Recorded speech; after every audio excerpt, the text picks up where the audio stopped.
ಇವನಿಗೆ ಕೆಲಸ ಕೊಡಿಸ್ತೇವೆ ಅಂತ ಏನು ಮಾಡಿದ್ರು. ಅವನು ಹೋಗುವಾಗ ಯಾಕೋ ಮಮ್ಮಿ ನನಗೆ ಹುಷಾರಿಲ್ಲ ಅಂತ ಹೇಳ್ದ. ಯಾಕೋ ಜ್ವರ ಆಗಿತ್ತು, ತುಂಬ ಜ್ವರ ಆಗಿತ್ತು.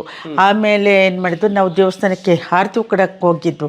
ಅಲ್ಲಿ ಹೋಗಿ ತಡೆಯೆಲ್ಲ ಒಡಿಸ್ಕೊಂಡು ಬಂತು. ಆಮೇಲೆ ಇವರು ಹೋಗಿ ಬಸ್ಸಲ್ಲಿ ಬಿಟ್ಟು ಬಂದರು, ಟ್ರೈನಲ್ಲಿ. ಆವಾಗ ಅದೇ ಲಾಸ್ಟ್ ಅವನು. ನಿಮಗೆ ಎಷ್ಟು ಗಂಟೆಗೆ ಗೊತ್ತಾಯಿತು? ನಮಗೆ ಬೆಳಿಗ್ಗೆ ನಾನು ದೇವಸ್ಥಾನಕ್ಕೆ ಧನುರ್ಮಾಸ ಪೂಜೆ ಅವನು ಮಾಡ್ದೆ. ಅವನು ಹುಡುಗಿರೆಲ್ಲ ಬಂದುಬಿಡ್ತಾರಂತ ಬೇಗ ಹೋಗಿ ಸುತ್ತಿ ಬಂದುಬಿಡ್ತಾ ಇದ್ದ. ಆಮೇಲೆ ನಾನು ಹೋಗಿದ್ದೆ ದೇವಸ್ಥಾನಕ್ಕೆ ಹೋಗಿ ಪೂಜೆಗೆ ಹೇಳಿದೆ. ಆವಾಗ ಅವ್ರು ಹೇಳಿದ್ರು ಆಮೇಲೆ ಬನ್ನಿ ಅಂತ ಹೇಳಿದ್ರು.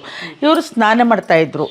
ನಾನು ಬಂದು ಅಲೋ ಅಲೋ ಅಂತ ಹೇಳಿದ್ರು ಫೋನು. ನಾನು ಯಾರು ಅಂತ, ಇಲ್ಲ ಅವ್ರಿಗೆ ಕೊಡಿ ಅಂತ ಹೇಳಿದ್ರು. ಆವಾಗ ಏಕೆ ಅಂತ ಆಮೇಲೆ ಇವರು ಸ್ನಾನ ಮಾಡುವಾಗ ಓಡಿ ಬಂದು ಕೇಳಿದಾಗ ಹಿಂಗೆ ಹೇಳಿದ್ರು, ರಾತ್ರಿ ಮಾತಾಡಿದ್ದಾನೆ, ಬೆಳಿಗ್ಗೆ ಹಿಂಗೆ ಅಂತ ಹೇಳಿದ್ರೆ. ಮಿಡ್ ನೈಟ್ ಎಷ್ಟೊತ್ತಿಗೆ ಆಗಿರೋದು ಅದು? ನೈಟ್ 8:30ಗೆ. 6 ಗಂಟೆ 7 ಗಂಟೆ ಕಾಲ್ ಮಾಡಿದ್ದೆ. 6 ಗಂಟೆಗೆ ನಮಗೇನು ಇದಿಲ್ಲ, ಇವನಿಗೊಂದು ಕೆಲಸ ಸಿಕ್ಕಿದ್ರೆ ಸಾಕಿತ್ತು ಅಷ್ಟೇ. ಇವಾಗ ನೀವು ಇದೆಲ್ಲ ತಗೊಂಡು ಹೋಗ್ತೀರಾ, ಮಿನಿಸ್ಟ್ರುಗಳು ನೋಡ್ತಾರಾ? ನೋಡಲ್ಲ. ಮಗನ ಕಳ್ಕೊಂಡಿದ್ದಷ್ಟೇ ಇಲ್ಲದೆ ಏನೂ ಸಿಕ್ಕಿಲ್ಲ ನಮಗೆ. ಅದು ಅವನಿಗೊಂದು ಕೆಲಸ ಸಿಕ್ಬಿಟ್ಟಿದ್ರೆ ಸಾಕಿತ್ತು, ಅದೂ ಇಲ್ಲ ಅಲ್ಲ.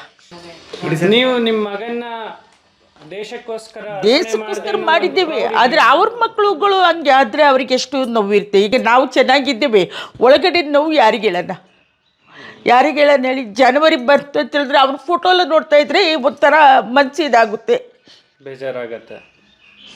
ಅವರಿಗಷ್ಟು ಇದಾಗಲ್ಲ, ನಮಗೆ ತುಂಬ ಇದಾಗುತ್ತೆ.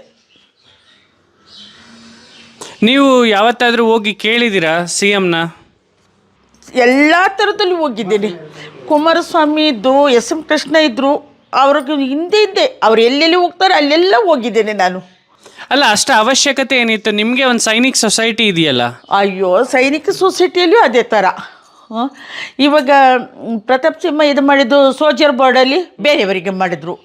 ನಾವು ಹೋಗಿ ಕೇಳಿದಾಗ ಇದು ಪ್ರತಾಪ್ ಸಿಂಹ ಏನು ಹೇಳಿದ್ರು, ಏಕೆ ನೀವು ಸುಮ್ಮನೆ ಕಣ್ಣೀರು ಹಾಕ್ತೀರಾ, ಏನು ಇದೆ ಅಂತೇಳಿ.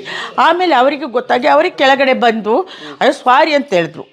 ಅವ್ನು ಮಾಡ್ಬೋದಿತ್ತು. ಈಗ ಇವಳು ಕೊಟ್ಟಿದ್ದನ್ನು ಕೊಡ್ಬೋದಿತ್ತಲ್ಲ, ಬೇರೆಯವರಿಗೆ ಕೊಟ್ಟಿದ್ರು, ನಮ್ಗೆ ಕೊಡಲಿಲ್ಲ.